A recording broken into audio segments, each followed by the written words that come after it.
The tech-fueled rally continues, although losing a little bit of steam today. But Nvidia hitting a $2 trillion valuation and setting a record for the biggest daily market cap gain this week. And this comes after the chipmaker handily beat analyst expectations in its earnings report and guidance.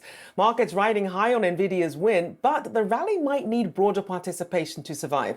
To break this down for us, Keith Buchanan, GLOBALT Investments Senior Portfolio Manager, is here. Good to have you on the show here. So, Keith, what is it going to take then to take some of the steam off of this rally that we're seeing and really broaden out some of the gains more? Thank you so much for having me. Really, AI is as real as advertised. There's no denying that this is a revolutionary form of technology that would change every industry and how productive we are as a society. But the sheer market cap that these corporations have garnered to this point is really hard to really fathom. I mean, there are two corporations that individually have more market cap than the entire Russell 2000 small cap index. We feel like the market has become a little too top heavy.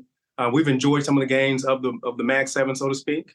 And we don't feel like the valuation is extreme even at these levels. But we feel like this rally at this point is going to have to enjoy broad participation within value, within small cap, within mid cap, in order to continue to sustain itself later into 2024. From a valuation standpoint, we feel like that can benefit those corporations that execute very well. We saw some of that last quarter as far as earnings reports, especially guidance. I mean, we look at those corporations for leadership going into 2024. And it's interesting because when you look at the price movement that we've seen in the valuations, a lot of people's wondering about that balance between rational exuberance and meme stock treatment here. So in terms of what could potentially let the steam out of this rally, what are you looking at? Look, irrational exuberance is when we make up different new ways to justify where things are. Pex.com and price per click, price per book in some areas, price per website visit in the 90s was a symptom of that exuberance. We're just not seeing that now. The most traditional earnings metric of price to earnings on a go-forward basis, next 12 months. Nvidia is trading at 30 times earnings. I mean, the market, S&P 500 is trading at 20 times. It's trading cheaper than Chipotle, cheaper than Costco, cheaper than Amazon and Microsoft as well, and even half the valuation of a Tesla. We just don't feel like we have that exuberance just yet. And that's because the earnings expectations have actually outpaced the stock, if you can imagine that. So we don't feel like we're at excessive levels yet. We just feel like the broadening could help sustain this rally further later into the year. And Keith, Nvidia's performance this week overshadowing all other stocks, but we did kick the week off talking about retail earnings, and you've got Walmart as one of your top picks. What do you like there? Call me old-fashioned. I like execution, and that's what Walmart has proven time and time again. In the heart of the pandemic, coming out of the pandemic, they were able to keep prices ahead of inflation. Now the inflation is starting to turn down lower. The Vizio purchase, I think, really is an example of where they see the corporation 10 years from now.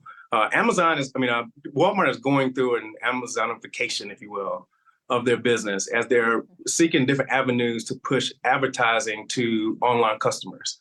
As we saw more high-earning customers come through their doors, the virtual doors, and actually get products through their e-commerce, being able to push different advertisement to that new cohort of Walmart shoppers is really integral to where they grow the company over the next 10 years. Vizio just plays a big role in how a different channel to get those advertisements to those customers.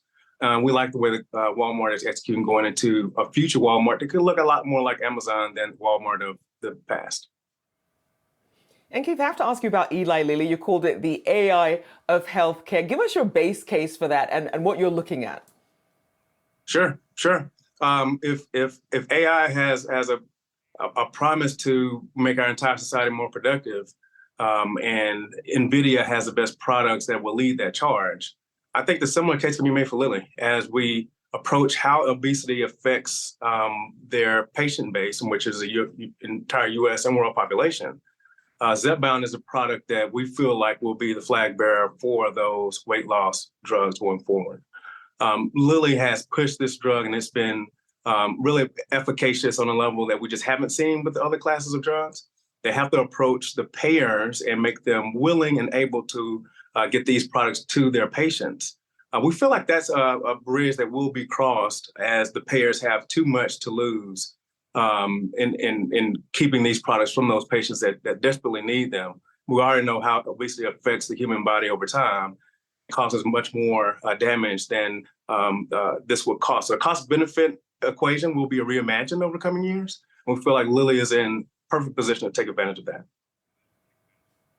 And finally, Keith, where do small caps fit into your larger portfolio right now? Small caps we actually have small cap as part of our exposure for our clients. The Russell 2000, again, has not gained really any traction on a relative basis to S&P 500. The Mag 7 has led that group much higher than the Russell 2000 has grown. The Russell 2000 also has a profitability problem in that almost half of the group is not profitable at the moment.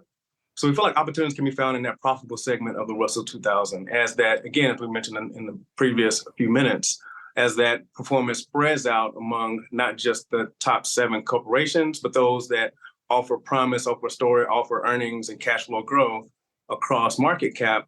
We feel like the larger, more profitable, more cash flow producing corporations within the Russell 2000 should stand to benefit from that trend as well. Keith Buchanan, GLOBALT Investments Senior Portfolio Manager. Good to talk to you. Have a good weekend. Thank you.